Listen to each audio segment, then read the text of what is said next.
Assalamualaikum warahmatullahi wabarakatuh. Alhamdulillahirabbil alamin. Allahumma shalli ala sayyidina Muhammad wa ala ali sayyidina Muhammad. Saya bagikan kisah mimpi yang dialami seorang pemuda yang saya bimbing kerohaniannya dengan jarak jauh. Sebut saja pemuda tersebut dengan nama Fulan, bukan nama yang sebenarnya. Fulan bermimpi sedang berkebun dengan beberapa teman dekat di sekolah SMK-nya.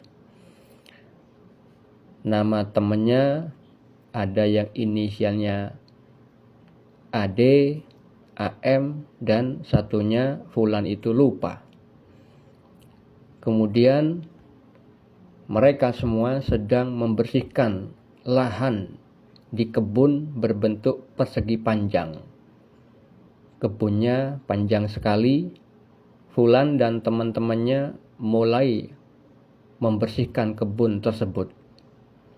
Dan Fulan lebih cepat sampai yang paling ujung dari kebun itu.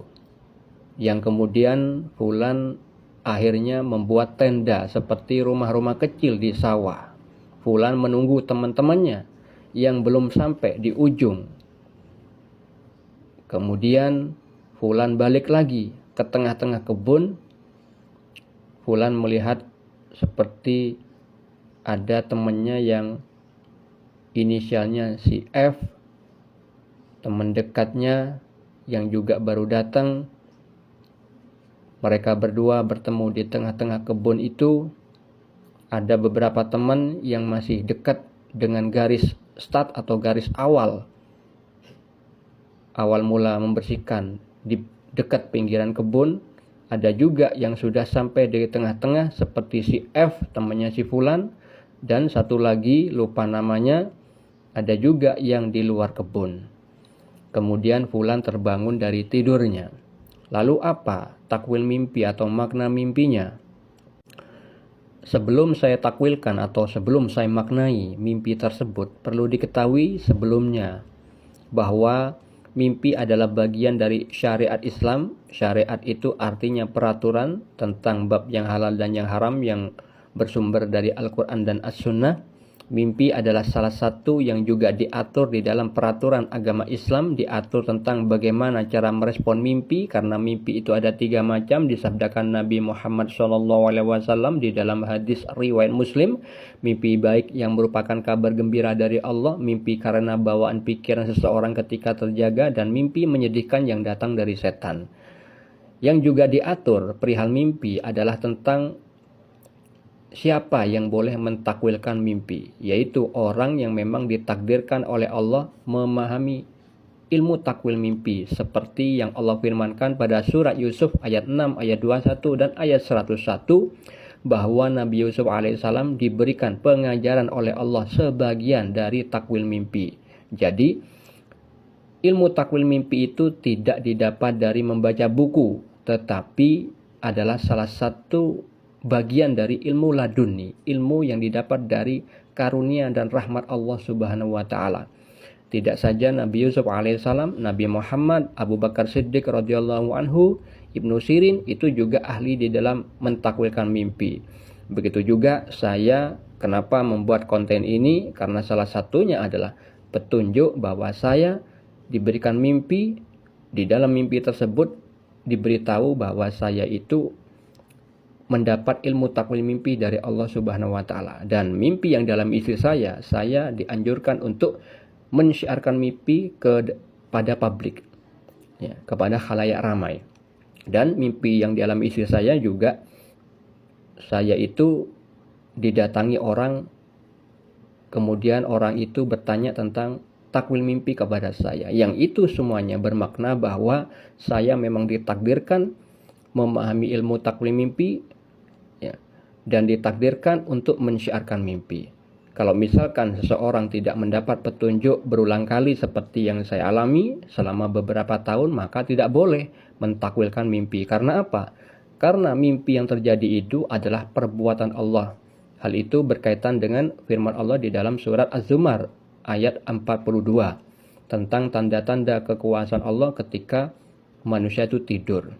Dan mimpi yang diberikan kepada manusia itu simbol-simbol bahasa mimpi dari Allah yang mengerti maknanya hanya Allah. Dan orang yang ditakdirkan memahami ilmu takwil mimpi itu kolbunya diberi pemahaman oleh Allah secara langsung, dan ketika orang itu mendapat pemahaman dari Allah sekaligus bisa mengetahui ayat Allah yang mana yang berkaitan dengan itu dan hadis Nabi yang berkaitan dengan itu. Karena ilmu takwil mimpi itu pastilah sesuai dan berkorelasi dengan ayat-ayat Allah atau hadis-hadis Nabi. Seperti itulah kenapa tidak boleh semua orang itu mentakwilkan mimpi, tetapi hanya orang yang ditakdirkan saja oleh Allah untuk mentakwilkan mimpi. Karena kalau orang yang tidak diberikan ilmu takwil mimpi memaksakan untuk mentakwilkan mimpi, berarti dia telah berbuat fitnah karena memang tidak diberi kemampuan, tidak diperintah oleh Allah, akhirnya melanggar firman Allah dalam surat Al-An'am ayat 135. Karena tidak berbuat sesuai kedudukan disebut oleh Allah, orang-orang yang zalim itu tidak akan beruntung. Ada ancaman serius dari Allah Subhanahu wa taala. Hati-hati. Di dalam hadis riwayat Al-Bukhari dan Muslim, Rasulullah itu bersabda bahwa mimpi seorang mukmin adalah satu dari 46 bagian kenabian. Di dalam hadis riwayat Ibnu Majah, beliau bersabda, mimpi seorang muslim yang soleh adalah satu dari 46 bagian kenabian. Jadi umat Islam di level muslim tapi soleh, dan umat Islam di level mukmin bisa mendapat peluang rahmat dari Allah berupa mimpi bagian kenabian. Yang dimaksud mimpi bagian kenabian adalah salah satu fasilitas para nabi adalah mendapat petunjuk yang benar di dalam tidurnya, yaitu di dalam mimpinya mereka. Untuk mengetahui dalil lain yang berkaitan dengan mimpi, Anda bisa baca pada deskripsi di video ini. Lalu mengenai takwil mimpi atau makna mimpi yang dialami fulan tadi, itu adalah petunjuk dari Allah yang perlu ditakwil karena ada simbol bahasa mimpi yang memiliki makna tersirat. Fulan sedang berkebun, membersihkan kebun, itu memiliki makna tentang fulan itu bermujahadah. Bermujahadah itu artinya berjuang dengan sungguh-sungguh melawan hawa nafsu, melawan sifat-sifat tercela yang ada dalam dirinya dengan sarana bertakwa kepada Allah, menjalankan perintah Allah yang diwajibkan dan menambahkan yang sunnah seperti yang saya anjurkan, tarekat yang sederhana yang saya berikan kepada beliau, yang salah satunya adalah bersolawat dengan mengucapkan kalimat ya Sayyidi ya Rasulullah selama 40 hari berturut-turut, dibaca selama 30 menit setiap hari. Nah, dengan kejadian mimpi ini, itu adalah konfirmasi dari Allah bahwa mujahadah yang dilakukan oleh fulan itu sudah diberikan bukti bahwa mujahadahnya yang dilakukan fulan diterima oleh Allah. Nah, karena fulan itu lebih cepat sampai ke ujung kebun yang sedang dibersihkan, sedang temannya itu lambat, ada yang masih di dekat garis start atau garis awal, ada yang di tengah-tengah. Fulan sudah santai-santai, lebih cepat, jauh lebih cepat. Kenapa? Karena sholawat itu yang lebih membantu, mempercepat, membersihkan sifat-sifat tercela, membersihkan dosa-dosa. Karena terkait dengan sabda Nabi Muhammad SAW, ketika seseorang membaca satu sholawat, maka Allah membalas 10 sholawat, yang artinya Allah membalas 10 rahmat, 10 pertolongan, bisa berupa penghapusan dosa, kenaikan derajat, kemudahan dalam memahami ilmu.